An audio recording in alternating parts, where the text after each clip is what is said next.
Imagina acordar em um mundo onde cada tela te observa, onde cada palavra que você diz, cada olhar, cada silêncio pode ser interpretado como traição, onde até o que você sente precisa ser controlado para que o sistema não desconfie.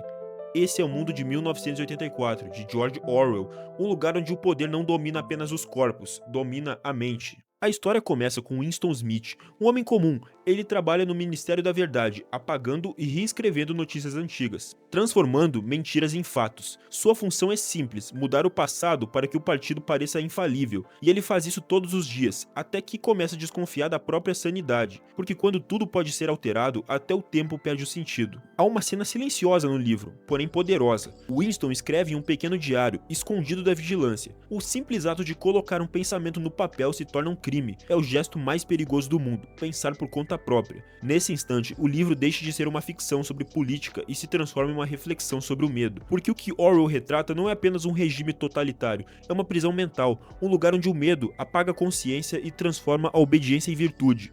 Foucault chamava isso de panóptico, uma forma de poder em que não é mais preciso prender, basta ser visto ou acreditar que se é visto, para se comportar conforme as regras. É assim que o partido governa, não pela força, mas pela vigilância. O controle está dentro da mente, e é lá que a liberdade morre primeiro.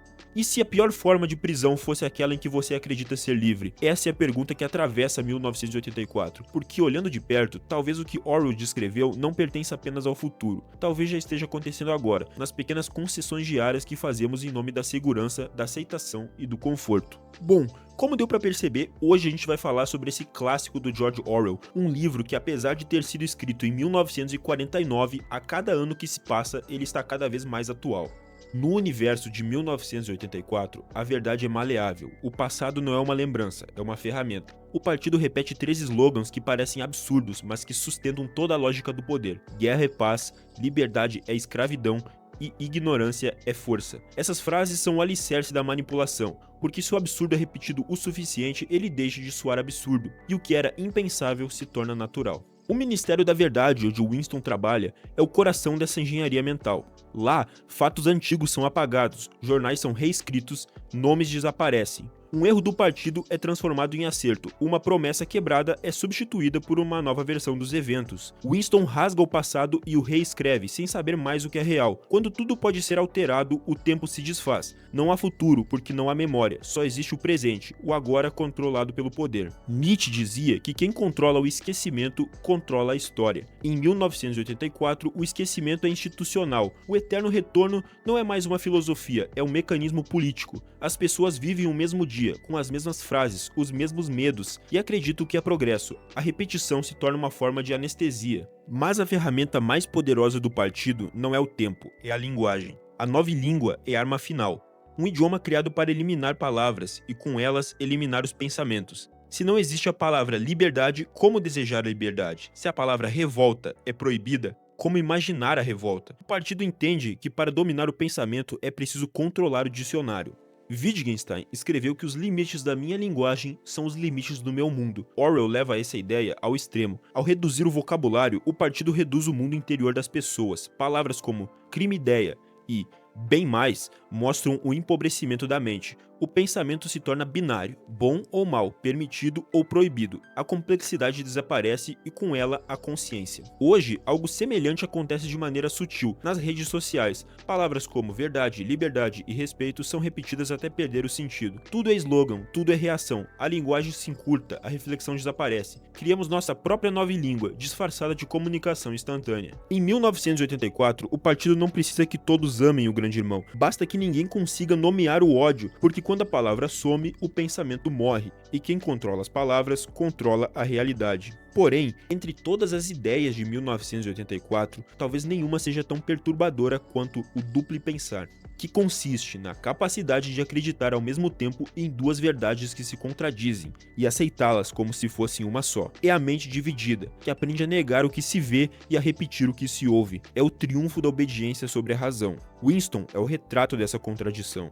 Ele sabe que falsifica documentos, sabe que mente e mesmo assim tenta acreditar no que escreveu. O partido exige mais do que submissão física, exige coerência interna com a mentira. É preciso acreditar naquilo que se sabe ser falso. É o estágio final do controle, quando o medo é tão grande que a mente se dobra sozinha. O'Brien, homem que representa o poder absoluto, explica isso durante o interrogatório. Ele diz que a realidade é o que o partido diz que é, que 2 mais 2 podem ser 4, ou 5, ou qualquer número que se ordene acreditar. A lógica deixa de ser matemática, torna-se política. Winston tenta resistir, diz que liberdade é poder afirmar que 2 mais 2 são 4, mas sob tortura essa certeza se desfaz. O duplo pensar é mais do que a manipulação, é o colapso da consciência, é a aceitação do absurdo por medo de ser o único a enxergá-lo. Orwell descreve a tortura física, mas o que realmente destrói Winston é o isolamento psicológico, o medo de estar só diante da verdade. Quando o indivíduo percebe que todos ao seu redor acreditam na mentira,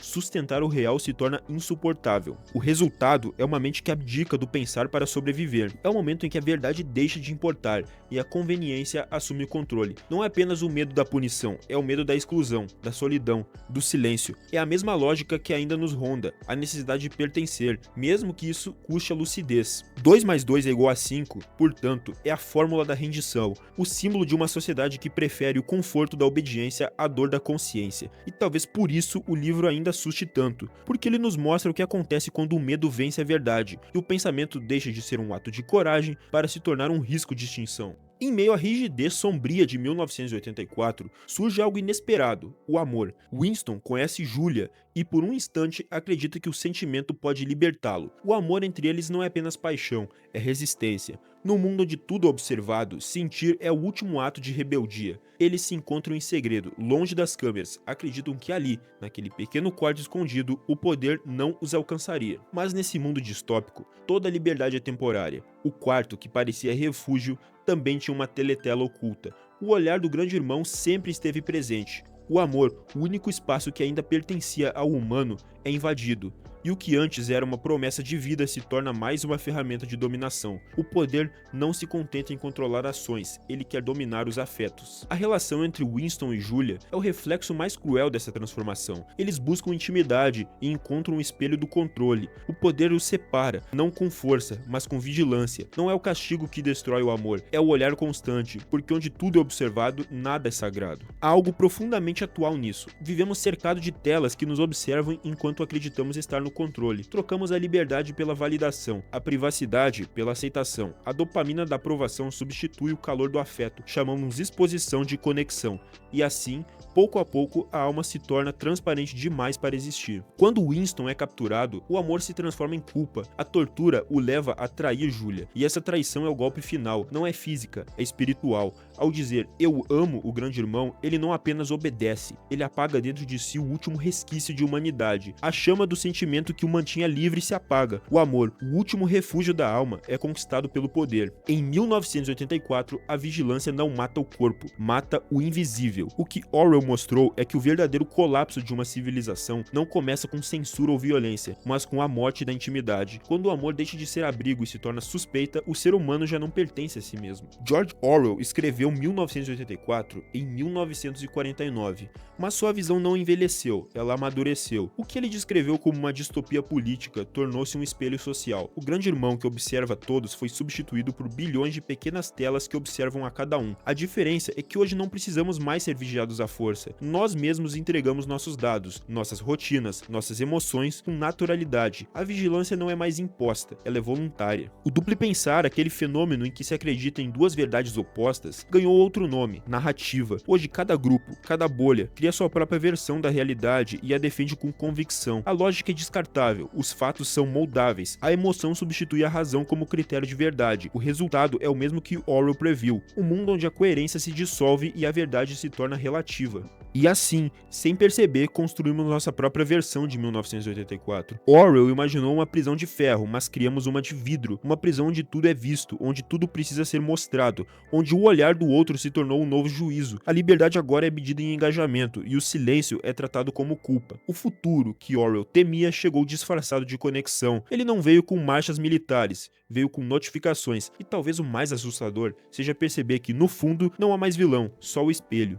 O final de 1984 é uma das passagens mais devastadoras da literatura moderna. Winston está diante de um retrato do grande irmão. O rosto sorri de forma impassível, onipresente, inabalável. Ele que um dia ousou escrever em seu diário que amou, que pensou, agora está vazio. Quando finalmente sussurra, eu amo o grande irmão, não é uma confissão, é um atestado de que sua alma foi apagada. Ele não foi executado, foi convertido. E é isso que torna o fim tão perturbador. O livro não termina com uma morte física, mas com uma aniquilação espiritual. A tortura não destrói apenas o corpo de Winston, destrói a sua identidade. Ele deixa de ser alguém. É o triunfo final do poder, transformar o homem em reflexo do sistema. Que Orwell mostra não é a violência de um regime, mas o esvaziamento interior de uma sociedade que se acostuma a não pensar. A cena da sala 101, onde Winston é confrontado com o seu maior medo, simboliza algo maior do que uma punição. É o momento em que o medo se torna mais forte do que o amor, o medo de sofrer, de ser esquecido, de ser diferente. A partir dali, Winston se quebra por dentro. Não há mais resistência possível quando o coração se curva, e nesse colapso nasce o cidadão ideal, aquele que ama o seu opressor. Orwell percebeu que o ser humano pode ser levado a desejar a própria servidão. Orwell não errou. Como se diz, apenas subestimou nossa disposição em entregar a liberdade em troca de conforto. 1984 não é um aviso sobre o passado, é um retrato do presente, um espelho que ainda nos desafia com a pergunta que encerra o livro e atravessa o tempo. Se hoje ainda podemos dizer que 2 mais 2 são 4, até quando continuaremos podendo? Bom, e essa foi a reflexão sobre 1984. Esse clássico do George Orwell que perdura até os dias atuais. Se você gostou desse vídeo, eu recomendo esse aqui que está aparecendo na tela, acho que você também vai gostar. Não se esqueça de deixar o like, de se inscrever no canal, e até a próxima.